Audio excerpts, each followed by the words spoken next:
funny thing is people think I've always been healthy. I've always focused on health. Actually, I didn't. My mother did a great job of promoting health. But once I left the home, what was it? Alcohol and fast food. Right? Cinnamon roll and coffee was breakfast and Taco Bell was lunch. So my past may someday catch up with me. Okay? So I don't want to ever have something and people say, oh, see, health doesn't pay off. No, my 30 years of hell, living like hell, is probably what caught up to me. And we all die at some point. So it's not about utopia. It's not about perfect health. It's not trying to live 180 years old. It's about glorifying God in what we do. So let me talk about this. This is my 22-day fast that happened. Let me tell you about an analogy first that you might remember from some time ago. If you ever to lose a child in the mall, right? You're going to lose a child in the mall. But actually, let me back up. You're going to eat. Now it sets the stage. You're going to eat, and then you have your 3-year-old, and you're going to eat, and you realize the 3-year-old isn't with you. Are you still going to go eat? No. But some of you saying yes. What's wrong with you?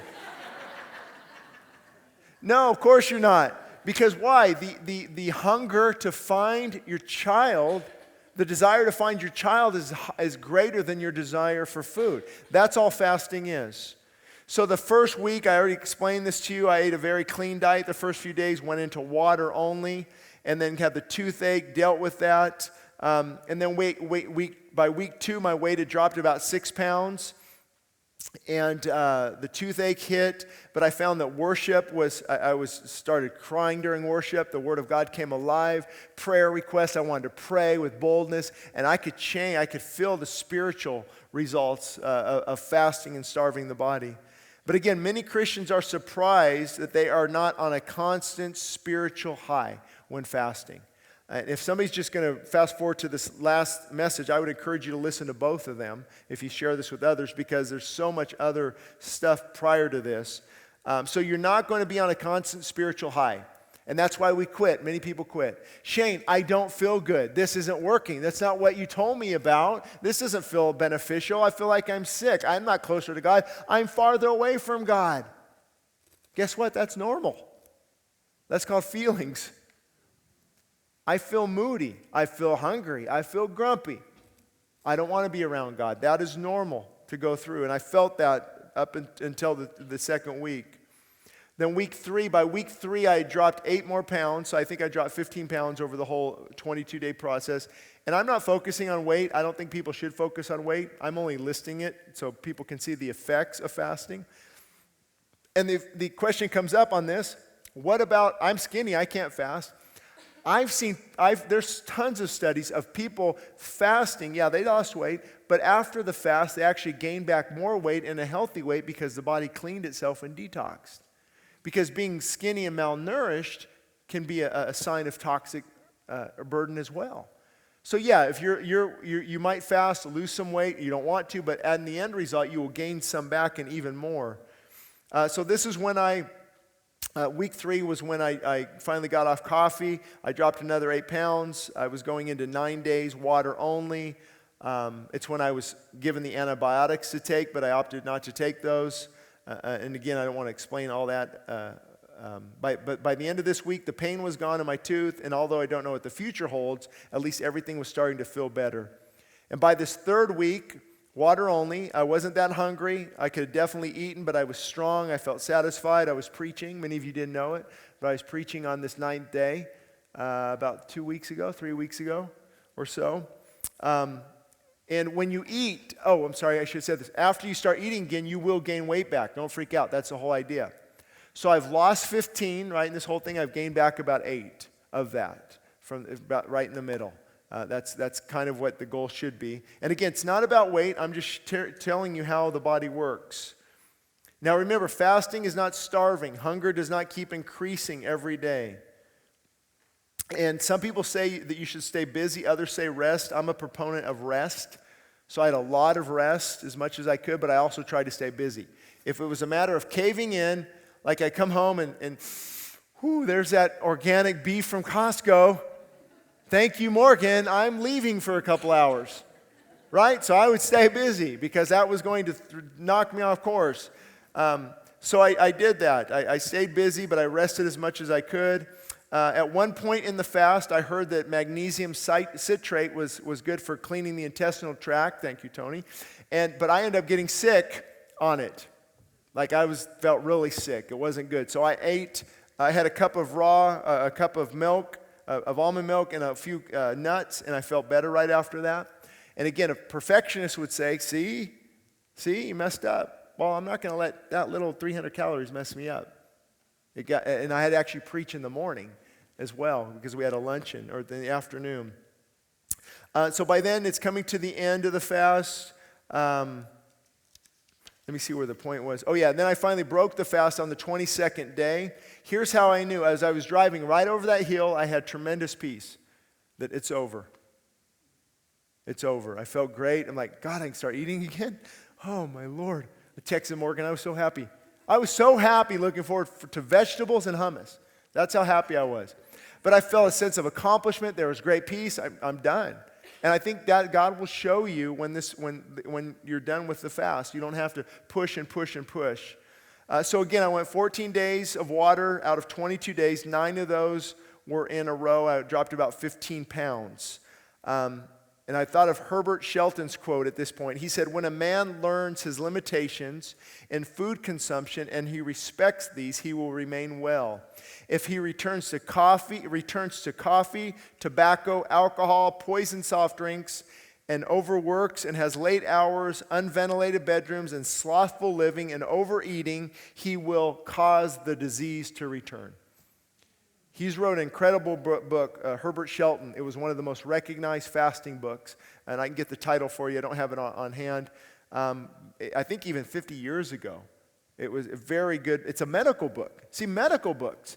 It's not pie-in-the-sky stuff. This is doctors and different people. So here's what I'm going to tell you. I'm going to leave you with these 7 points that I learned from this. What I do now. The less we eat, the better. The less we eat, the better. Try to stop when satisfied rather than full. Amen? That's a hard one, though, right? Because we want more and more. So just stop when satisfied. Number 2, I personally lean toward a plant-based whole foods approach because of the effects on the body. But I will have a little bit of raw dairy or organic meat or eggs, organic eggs now and then. I'm not an advocate of one way or the other. But I do know this, that the cost of, have you ever priced raw dairy or organic meat? I mean, not everybody can afford that every day. So I would rather err on the side of a lot of vegetables and plant-based foods and organic in that area because it's still cheaper than meat. But I'm not against meat. Here's why. In 1 Timothy 4:3-4, Paul said, in the last days, deceiving spirits will command people to abstain from certain foods which God created to be received with thanksgiving. So if God in Genesis says, now I've given you all the things to eat, including meat, that I believe in moderation. I believe it has to be clean. You see people in the Himalayas eating raw dairy and meat and living to be long. You see people in other villages and tribes that are all plant-based, no cavities in their teeth, live to be 120, working still at 100 years old. So you have both. The key is, I think, with forks over knives, paleo, ketogenic diet, all these different things, is they get people on clean, God-given food. That's why they succeed. But I don't believe, because if I say, yeah, you should eat meat, well, then here comes sausage in the morning, here comes bacon on my BLT, here comes a whole bunch of chicken and a steak later. That's way too much. I'm talking about 4 ounces of meat a day is what I would have, the size of a fist, or fish, or some eggs. So it's moderation. Be careful in this area. But the ketogenic diet that's really popular has benefits as well. It's high meat, high dairy, high fats, and low carbohydrates to get the body in that fat-burning state. I would just encourage you to research that. People say it's too expensive, right? Well, so is addiction, poor health, and illness. And this cracks me up because I see people spend at least $200 a month on Starbucks. Right? Or this. I can save you all your money right there in your addiction. You stop your addiction, you'll have money for good food. Think about it. Starbucks, and we stop to get our candy bar. There's $5-6 right there. And then Burger King, McDonald's. And there's another, so we spend $20, $30 a day. We have the money. It's just about prioritizing. So I've got all this written down if you want. It's a lot more, there's a lot more to it, like what I would eat for lunch or dinner, different things. So Susie has that. If you want it, I'm just giving it to you to help. I don't want to get obsessive about it, but if people want, well, what about this? What about this? So I'm just doing it to help. Of course, number 3, I avoid sugar if possible, except for yesterday I didn't. Today I don't think I did either, maybe. So, but you avoid it when possible. You consume more good fats. Remember, essential fatty acids, omega-3s, omega-6s, the reason they're called essential is your body actually needs them. So these low-fat diets, you got to be careful because your body needs good avocados, nuts, certain types of oils, coconut, and different things. Consider intermittent fasting when possible. That's going maybe 16 hours without eating, letting the body cleanse itself. But number 5, spiritual health is the priority. It sets the stage for the rest of the day. Begin with spiritual health and end with spiritual health. They are the bookmarks, and then the eating goes in between. And then have the right perspective. It's not about a perfect physique. It's about what goes on in the inside. Listen, I gave up my goal for having abs a long time ago. You know, that everything that was up here is now down here. But the goal is what's going on in the inside of the body is more important than the outside. I used to supervise 150 personal trainers, and most of them stopped by Taco Bell, they shot up steroids, and they got drunk on the weekends. But they look like Arnold Schwarzenegger, right? And a lot of genetics, I think, played a lot in that as well. So did testosterone, propionate, ethynate, and cypionate right there. They're injecting a lot of things. So it's really about what's going on inside. As you move forward, number 7, the final thing, don't allow a step back to become a setback. Very few people eat perfectly. However, they learn to make more right decisions than wrong ones, and they eventually develop a healthier, more energetic lifestyle. The only difference, I heard this week, did you know the only difference between a white belt in karate and a black belt? The only difference is the black belt never gave up. Isn't that true? That's the only difference. Only difference. So that was the main gist of that final message. It was the shortest one. I would encourage you to go back and listen to the other 2. But I'm going to see if there's any, Susie, you want to text any messages? If there's any questions. If not, if there's a quick question, I can answer it. If you ask me it, I can answer. I just have to repeat it because there's no microphone. It has to be a very quick question. Kind of in a nutshell. Anyone have a quick one based on everything we just talked about? Throw up your hand and I will answer it. No questions? I did a good job then. Rick Carr. Normal diet. How much protein do you eat in a day? But yet, see, that's a good question. Normal diet, how much protein do I eat? It's so hard because a person, it depends on, and I hate to throw out things because a person does that. Like, for example, if I don't eat a lot of carbohydrates, when I was in construction, I had to eat a lot of carbohydrates because I was burning that fuel. And if you're exercising, you're working out, the protein needs are going to be higher. If you're a man, what's your weight? What are you trying to accomplish? But personally, I'll probably try to take in 40% protein and 30% fat, 30% carbohydrates. I know people, don't always agree. But I don't weigh things on a scale. I don't look at the percentage. I just try to eat what's God-given, how God made it, and that usually doesn't involve chips and crackers, right?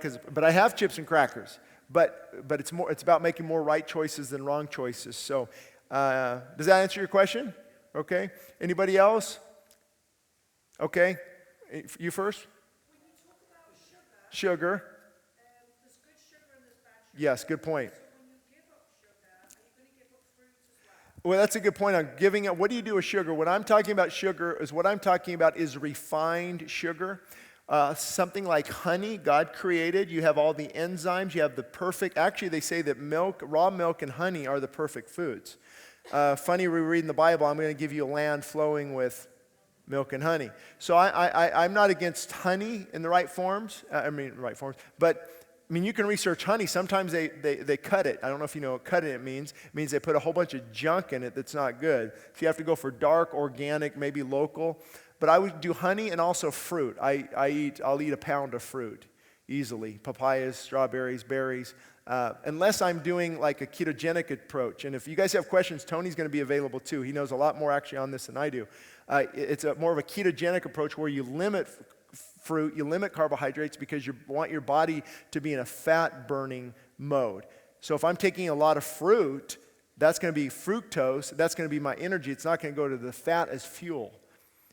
But sometimes I don't think Christians need to worry too much about, this is more for the fun for the numbers guys, but as Christians I think we just need to eat what God has given us, and moderation is really a biblical principle. Do things moderately. So if a person's having tons of strawberries, a whole bunch of orange juice, and tons of papaya, watermelon, pineapple, they might be taking in a lot more sugar than they should. So refined sugar is where all the good things are stripped away from it, and it's refined and processed in a factory. And then it's I think there's, as of, I don't want to misquote, but there's about 80 different names right now for sugar. 80 different names. If you look at the syrups this, the syrups that. So I would stick with honey, organic honey, and fruit. Even fructose, and it can be altered though too. So it's just being careful. But yeah, you can enjoy those things God's given us to us for enjoyment. And then, go ahead. How do I feel about decaf coffee and tea? That's a good question. Well, it depends how they're decaffeinated. Some of the times decaffeination occurs through chemical processing. So you have to make sure that it's done through water decaffeination. But if you can get decaf organic coffee, then they remove a lot of the chemicals if it's done through water processing. Because, see, they use chemicals to make it decaffeinate, and then you have the chemicals in the coffee. And coffee and tea are sprayed with pesticides, fungicides, and herbicides, sometimes 7 different types of pesticides that leave from the tea or those coffee beans go directly into your cup. They're not washed. So we're taking a lot of those in. So personally, me having a decaf coffee is like me having an O'Doul's beer. It'll stimulate that desire for it. But I think that's a much wiser choice. If you could get organic decaf coffee, I actually have organic decaf green tea. I mean, I don't want to make life miserable. Come on, guys, Organic black tea as well, but I would look at how they make how they decaffeinate it, make sure I forget what it's called, water cooled or water something, water filtered, and then make sure it's organic because you're avoiding all the chemicals. I think the last I read, blueberries from wherever you get them have 7 different types of pesticides sprayed on them. So washing them over water isn't always going to do it. I'd rather, personally, I know this might be gross, but I'd rather just flick a little worm off my apple, right, from the tree, than have tons of chemicals sprayed on it, a wax where you can't even get to it, and all the apples look exactly the same. What does that mean? That's GMO. That's genetically modified organisms where these things have been modified. Your carrots should look funny. A tomato should be out of shape. I mean, that's how God creates. Have you ever had organic fruit from a tree? Oh, cherry trees. I mean, that's how God created it. So it's good. It should be enjoyed, but I think we just have to start using a lot more wisdom. Let me see if, I got a text here for a question. Oh, gosh, there's a lot here. You guys are if you need to leave, I understand. I'm just going to let the camera roll. 15-year-old suffers from migraines when missing a meal. She is conflicted about fasting message. What should you tell her?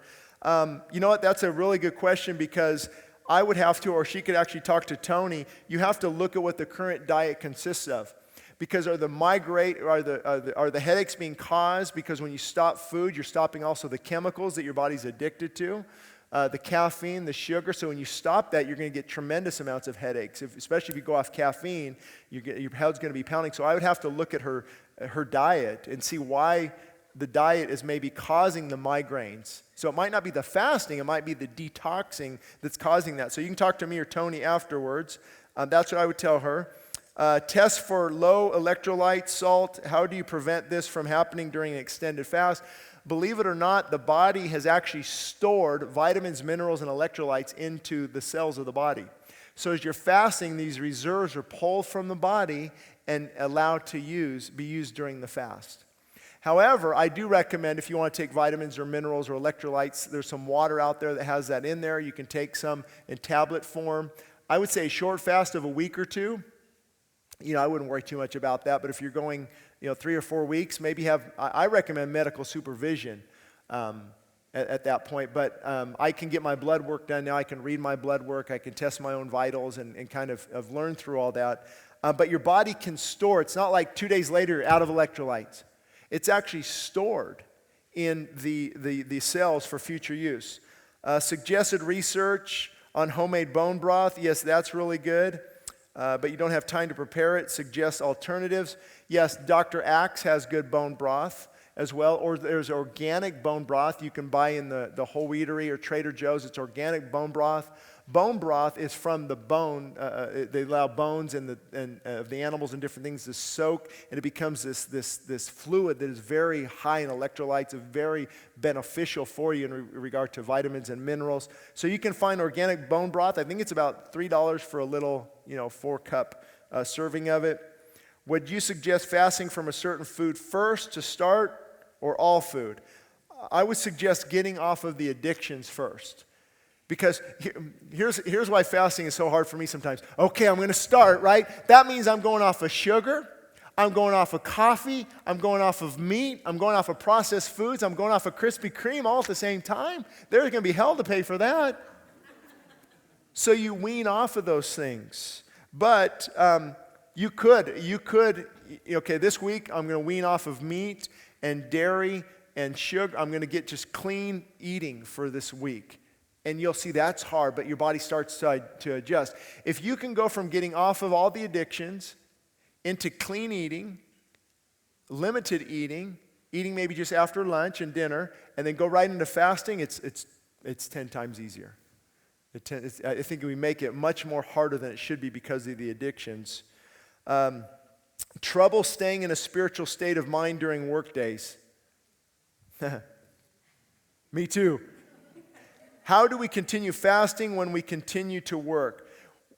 How do we continue fasting when we continue to work? Well, it's hard to stay in I think what this person means, it's hard to stay in a spiritual state, right? In the Word of God, worshiping, you have to go and you have to work. And moods come into play. You get moody, you get stressful. So I focus on the end result, not what I'm going through. Focus on the reward, not the challenge. And knowing that when Jesus came out of the wilderness after 40 days of power, in the power of the Holy Spirit, we don't know how he felt some of that time. We don't know how people felt because it's not recorded in the Bible. So try not to trust feelings because God honors the fast.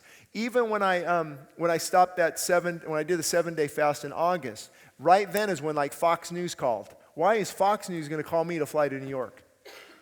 I didn't feel spiritually high that 7 days. It was miserable, actually, a couple of those days. There's valleys and there's mountaintop experience. You feel tremendous love. Lord, here's what you feel. I could fast for the rest of my life, right? I could keep fasting, and then 6 hours later, I hate this. This stinks. And you go through these highs and lows. So I think God blesses the heart that stays obedient and you still work. And you still go there knowing you're not on a spiritual high, knowing you're actually detoxing the body. And anytime I would feel this way, I'd say, Lord, you know the prayer request. I pray for this. I pray for that. I pray for a lot of you at the church for health, for illnesses, for your marriages, for your children. And you just take that time and you pray. And it begins to become a time of prayer. Should blood pressure meds be taken while fasting? That's why I recommend medical supervision when you can. The problem with that is blood pressure medication. It goes into your blood and actually causes, whether it's statin drugs or whether it's blood thinners or whether it slows down the heart rate a little bit. The medication does that, but guess what fasting also does? Fasting lowers your blood pressure quite a bit.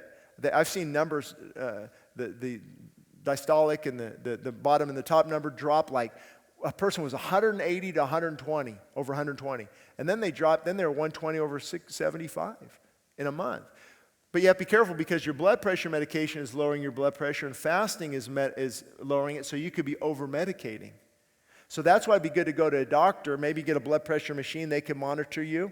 And they could tell you, okay, here's a number, and you kind of monitor, you wean off, and let the medical supervision take place. But I wouldn't just have anybody just stop it. That's you have to use wisdom. Check with your doctor, have medical supervision. And here's what you have to tell them. You say, I am fasting. Would you do this? Don't say, I'm thinking of fasting. What do you think? So, no, you'll die. They'll say, no, you'll die. There's no research supporting that. That's not good for you. Here, take these drugs. That's good for you. All drugs are toxic. You have to realize that. Now, some are needed. Some are needed. All drugs are toxic, though. So and that's the answer versus looking at how the body is healed on its own.